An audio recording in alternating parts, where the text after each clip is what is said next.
I think more on your show, and you're definitely going to have to visit the podcast on Wednesday nights. I want to thank you once again for joining us. Much appreciated. Thank you very much. And that was Mr. Brian Snow. I think in the queue, we have none other than the quarterback guru, Mr. NFL himself, Bucko Bruce.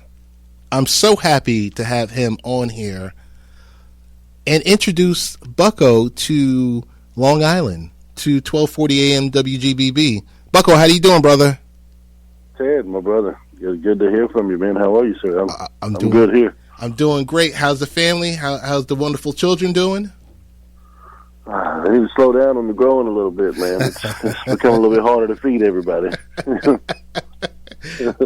Bucko, let's put it this way. I mean, I just had Mr. Brian Snow on from Marina Sports Network, and we were touching, kind of like a prize fighter, that heavyweight match that happens, and it's the first round, and we're dancing around. So we're going to have, like I said, a discussion that continues on and on and on. But I just want to let our listeners know, Bucko, this is not the first time you and I are talking.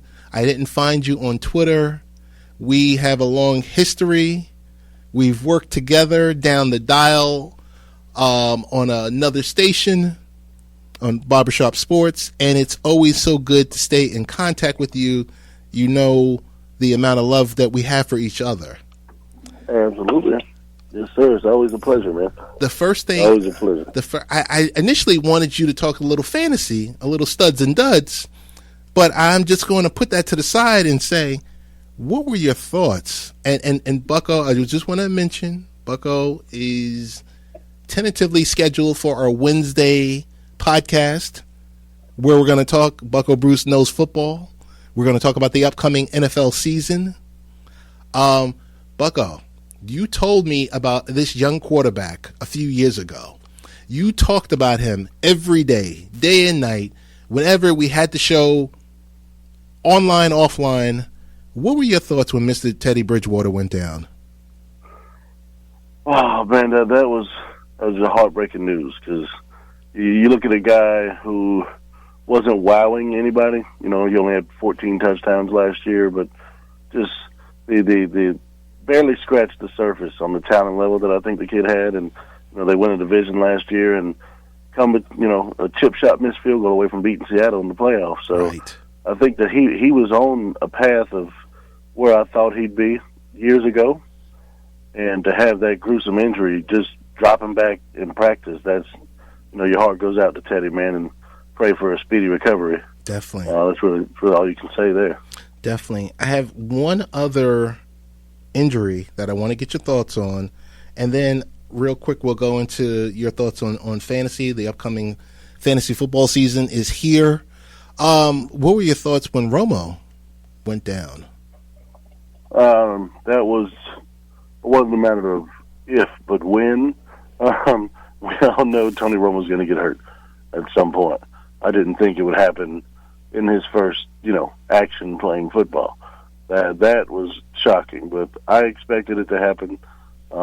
It is as per usual with Tony Romo and the degenerative back and shoulder and neck problems that he's had. So a lot of Cowboys fans I talked to are excited. They actually think it's a good thing that it happened. I wouldn't be so quick to rush on that, but it's kind of crazy.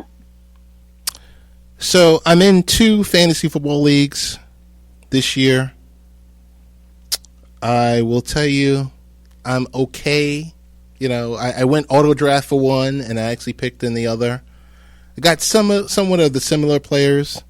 Give me your fantasy studs and duds real quick, Bucko. You want to just the top guys? I mean, I don't want to be vanilla and then tell you about Odell Beckham and Antonio Brown. Everybody knows about these guys. Everybody's pretty high on them, as they should be. I really like, in the running back game, I really like Thomas Rawls in Seattle. Okay. I really like David Johnson in Arizona.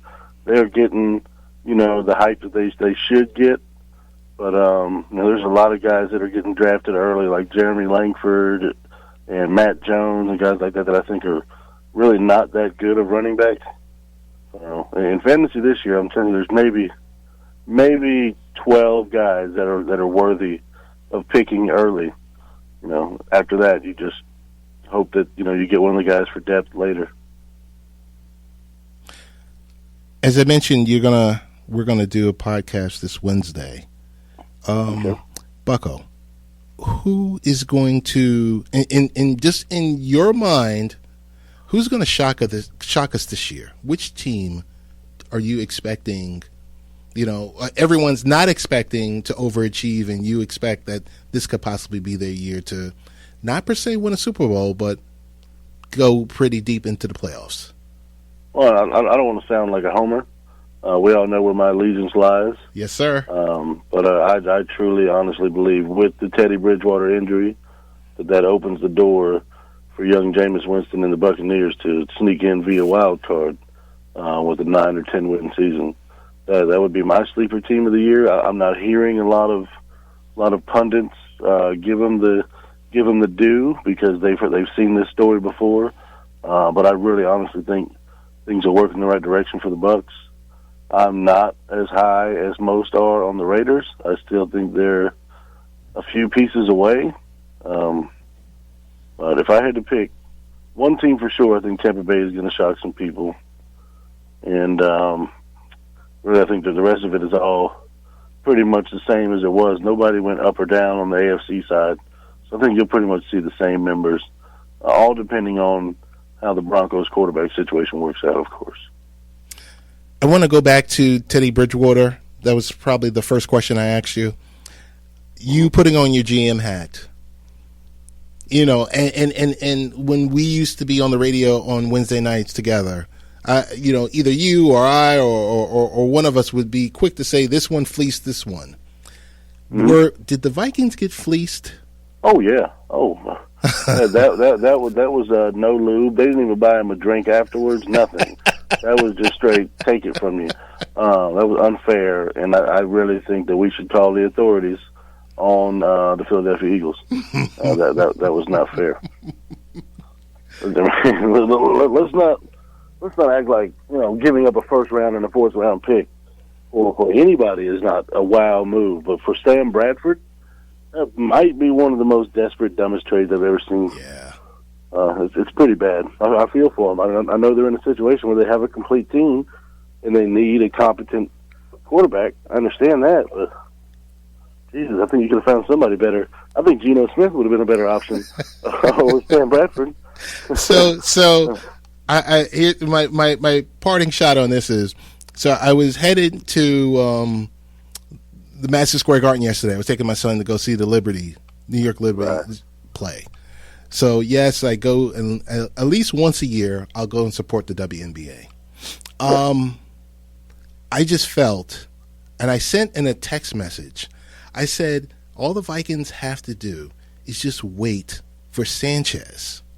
And I know Sanchez is Sanchez, but at least with Sanchez, you wouldn't have to give up anything. And you can have someone that's going to, give the ball to Adrian Peterson 30 times a game. And somewhat give you, maybe 170 to 200 yards a game passing. I don't know. I mean, is that just too much of me being a Sanchize apologist? Yeah, you still have that feeling sorry for Mark Sanchez gene in you. I mean, you, along with a lot of people up your neck of the woods, have just felt like this kid never got a fair shake. No, that's not accurate. The guy's just not good.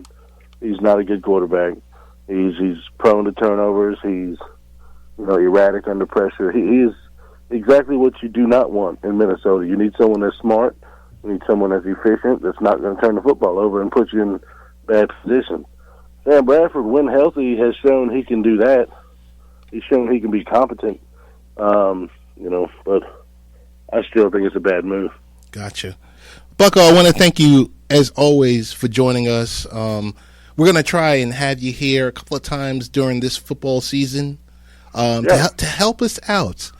Because, this is not a sports show, but we kind of turned into a sports show when the likes of Bucko Bruce steps in virtually into the studio and talks about that pigskin. Yeah, the late-night parenting should involve bonding with your son over some pigskin. Yes, sir. Yes, sir. We should mix it in there every fall. Hey, Bucko, what's the best ways to get in contact with you on social media?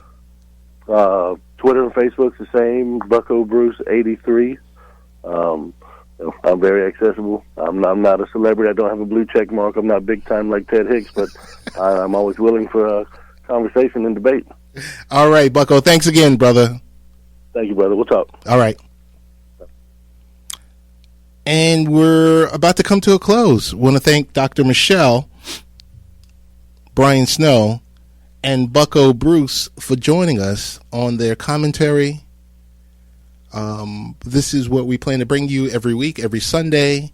You can listen to us here on WGBB 1240 AM Sunday nights. Wednesday night, you can listen to us on Blog Talk Radio /Happy Hour Network.